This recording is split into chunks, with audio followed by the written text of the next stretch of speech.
আজ এমন একটা সত্য ঘটনা নিয়ে নির্মিত কাহিনীর কথা জানতে চলেছি, যেটা সম্পূর্ণ দেখলে আমাদের ঈশ্বরের উপর আর কোনো অভিযোগ থাকবে না, নিজের উপর অনেকটা আত্মবিশ্বাস চলে আসবে। চলুন শুরু করি। হায়দ্রাবাদের ছোট্ট একটা গ্রাম, গরিব পরিবারে অনেক বছর পর একটা পুত্র সন্তানের জন্ম হয়। তবে দুর্ভাগ্যবশত বাচ্চাটি অন্ধ, তাই সবাই মনমরা হয়ে বসে থাকে। তার মা খুব কান্না করে।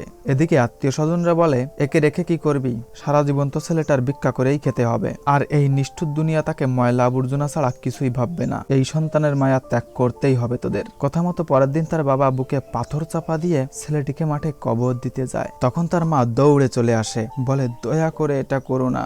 বাবা বলে, এটা করলে আমাদের কিছুদিন কষ্ট হবে, কিন্তু ছেলেটি যখন অসহায় হয়ে মানুষের দ্বারে দ্বারে ঘুরে বেড়াবে আর তার জীবন যখন নরকে পরিণত হবে, সেটা দেখে আমাদের সারা জীবন কাঁদতে হবে। ওর থেকে এটাই ভালো। কিন্তু যাই হয়ে যাক, একটা মা তার সন্তানকে কখনোই মারতে পারে না, তাই স্বামীকে অনেক বুঝিয়ে সুঝিয়ে তাকে কোলে তুলে নেয়। তার নাম রাখা হয় শ্রীকান্ত। এবার কয়েক বছর পর আমরা দেখতে পাই শ্রীকান্ত কিছুটা বড় হয়েছে আর তার এইবার একটা সুস্থ সবল ভাই হয়েছে। এতে মা বাবা ভীষণ খুশি। শ্রীকান্ত স্কুলে যায়, তবে মজার ব্যাপার হলো সে অন্ধ হলেও অন্য বাচ্চাদের থেকে লেখাপড়ায় অনেক ভালো। একদিন তার স্কুলের বন্ধুদের সাথে ঝগড়া হয়। তারা তাকে বিভিন্নভাবে অপমান করে, বলে অন্ধ, প্রতিবন্ধী, ভিক্ষা করতে যা, স্কুলে আইসিস কিসের জন্য। শ্রীকান্ত কম পড়ে না, সেও লড়ে আর বলে আমি ভিখারি না। পরপরে শিক্ষক এসে ছাড়িয়ে দেয়।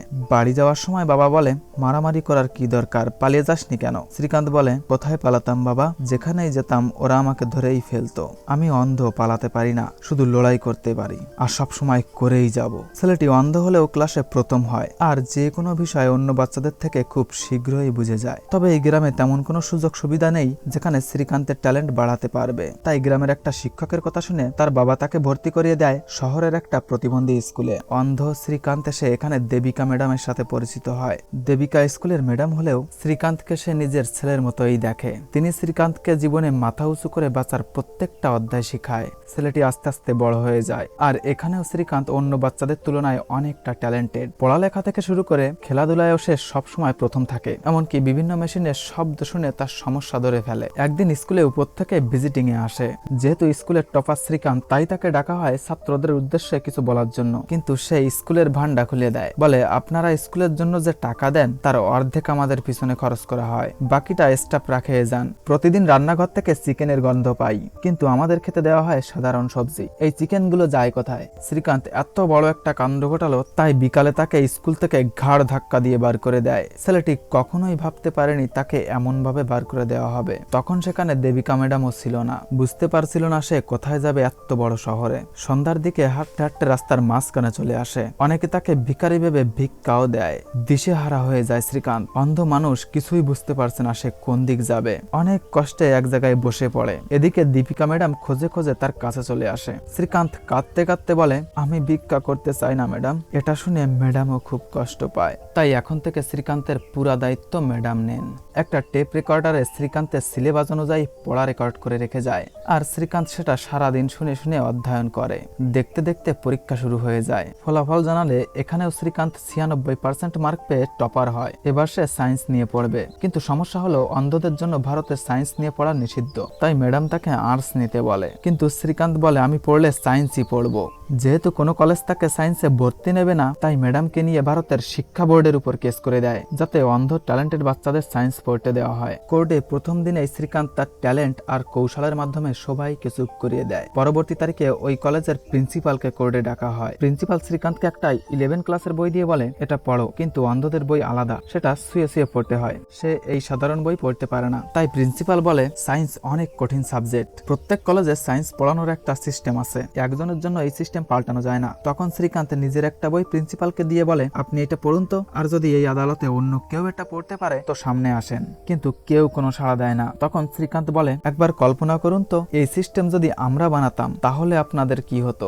এমন আরো অনেক কথা। আর দেবিকা ম্যাডামও অনেক যুক্তিগত কথা বলে কেস জিতে যায়। তারপর থেকে শ্রীকান্ত নিয়মিত কলেজে গিয়ে সায়েন্সে ক্লাস করে, সাথে সাথে এখানে দাবা আর ক্রিকেট খেলে।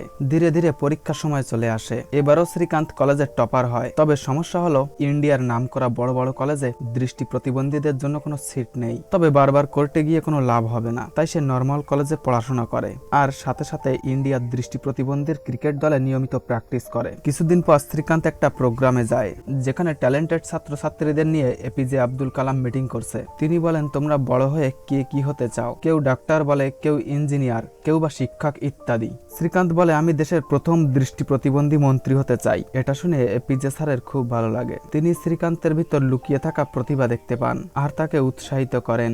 এরই কিছুদিন পর ভারতের জাতীয় প্রতিবন্ধী ক্রিকেট দলে শ্রীকান্ত চান্স পেয়ে যায়। গ্রামের বাড়ি এসে এটা বললে সবাই নাচ গানে মেতে ওঠে। তবে এই খুশি বেশি দিন থাকে না। ইন্ডিয়ায় অন্ধদের জন্য সুযোগ নেই বলে দীপিকা ম্যাডাম শ্রীকান্তের পড়ার জন্য বিদেশে অ্যাপ্লাই করছিল। তার মধ্যে আমেরিকায় MIT কলেজে সিট পেয়ে যায় শ্রীকান্ত। তবে সমস্যা হলো ওখানে যেতে গেলে ক্রিকেট ছাড়তে হবে। অনেক ভেবেচিন্তে শ্রীকান্ত পড়াশোনাকেই বেছে নেয়। ওখানে পড়তে গেলে সাধারণ ছাত্রদের 60 থেকে 65 লাখ টাকার মতো লাগে, কিন্তু শ্রীকান্তের স্কলারশিপের সাথে ফ্রিতেই চান্স হয়েছে। তবে সমস্যা তো তখনই যখন এয়ারপোর্টে শ্রীকান্ত অন্ধ বলে তাকে একা যেতে দেওয়া হয় না। ম্যানেজারকে ডাকলে বলে কোনো ধরনের প্রতিবন্ধীকে একা বিদেশ যাত্রার কোনো নিয়ম নেই। শ্রীকান্ত দাঁড়িয়ে থাকা প্রায় সবাইকে বলে, প্লিজ কেউ একজন বলুন আমি আপনার সাথে যাচ্ছি, প্লিজ, না হলে আমার অ্যাডমিশনের ডেট সরে যাবে, আমি আর পড়তে পারবো না। এই দেখুন আমি আমেরিকায় MIT তে চান্স পেয়েছি, আপনারা সাহায্য না করলে আমার অ্যাডমিশনের ডেট সরে যাবে। কিন্তু কেউ তার কথায় রাজি হয় না। তাই সে সবাইকে ডেকে ওখানে এমন ভাবে প্রমাণ দেয় মানুষ বুঝে যায় শ্রীকান্ত একাই চলতে পারে। তাই তাকে শেষ পর্যন্ত প্লেনে চড়ার অনুমতি দেওয়া হয়। আমেরিকার বোস্টন কলেজে তাকে খুব সুন্দরভাবে স্বাগত জানানো হয়। কিছুদিনের মধ্যেই শ্রীকান্ত এখানে সবার সাথে ভালোভাবে মেলামেশা করতে শুরু করে। পড়ালেখার পাশাপাশি সে বন্ধুদের সাথে ঘোরাফেরা, খেলাধুলো সাথে অনেক কিছু করে। একদিন সে বন্ধুদের সাথে বেসবল খেলছিল। ওখানে থাকা একটা কোচ তার প্রতিভা থেকে দলে নিয়ে নেয় আর সেখানে গিয়ে শ্রীকান্ত এত বড় একটা লম্বা শট মারে যেটা আগে কখনোই কেউ মারেনি, আর সেটা ওয়ার্ল্ড রেকর্ড হয়ে যায়। এই জন্য তাকে নিয়ে একজন বইও লেখে। এই খবর চলে আসে ইন্ডিয়াতে, যেখানে সাথী নামের একটা মেয়ে শ্রীকান্তের বিষয়ে জেনে খুব ইমপ্রেস হয়ে যায় আর সোশ্যাল মিডিয়ায় তার সাথে কানেক্ট হয়। প্রায় তারা ফোনে কথা বলে। কয়েক মাস পরেই মেয়েটি চলে আসে আমেরিকায় শ্রীকান্তের পাশের একটা কলেজে পড়তে। আস্তে আস্তে তাদের ভালো সম্পর্ক তৈরি হয়। মেয়েটি কখনোই বুঝতে দেয় না শ্রীকান্ত অন্ধ, তাকে সব সময় আনন্দ হাসি খুশির মধ্যে রাখে। এভাবেই পড়াশোনা করতে করতে এক পর্যায়ে শ্রীকান্তের MIT কোর্স শেষ হয়ে যায়। তবে সে ইন্ডিয়া ফিরে যেতে চায় না।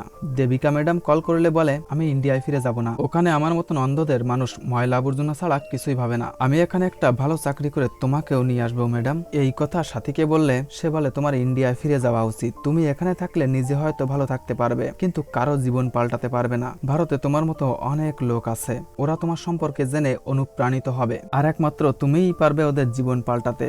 এসব কথা শ্রীকান্তের মনে লেগে যায়। তাই সে ইন্ডিয়ায় ফিরে আসে আর দেবিকা ম্যাডামকে বলে, আমার মতো অন্ধদের জন্য আমি কিছু একটা করতে চাই। এই শুনে ম্যাডামও খুব খুশি হয়। তাই দেরি না করে তারা দুজন কিছু অন্ধ লোকজনদের কম্পিউটার শিখায়, যাতে তারা কোনো না কোনো জায়গায় চাকরি পায়। কিন্তু সমস্যা হলো কোনো কোম্পানি তাদের চাকরি দিতে চায় না। তাই শ্রীকান্ত কম্পিউটার সেন্টার বন্ধ করে দেয়। আর একদিন ম্যাডামকে বলে, অন্ধদের যদি কেউ চাকরি না দেয় আমি দিব। ম্যাডাম বলে, কিভাবে? শ্রীকান্ত বলে, রিসাইকেল প্যাকেটিং কোম্পানি খুলবো। সবকিছু বুঝিয়ে বললে ম্যাডামও রাজি হয়ে যায়। কিন্তু সমস্যা হলো ফ্যাক্টরি খুলতে অনেক টাকার প্রয়োজন, তাই খুঁজতে হবে খুব বড় একটা ইনভেস্টরকে। শ্রীকান্ত অনেক কোম্পানির কাছে যায়, কিন্তু কেউ তার প্রতিভার মূল্য দেয় না। সবাই ভাবে অন্ধ মানুষ কি বা করবে, এর পিছনে টাকা ইনভেস্ট করে কোনো লাভ নেই। তাই কেউ তার কোম্পানিতে ইনভেস্ট করতে রাজি হয় না।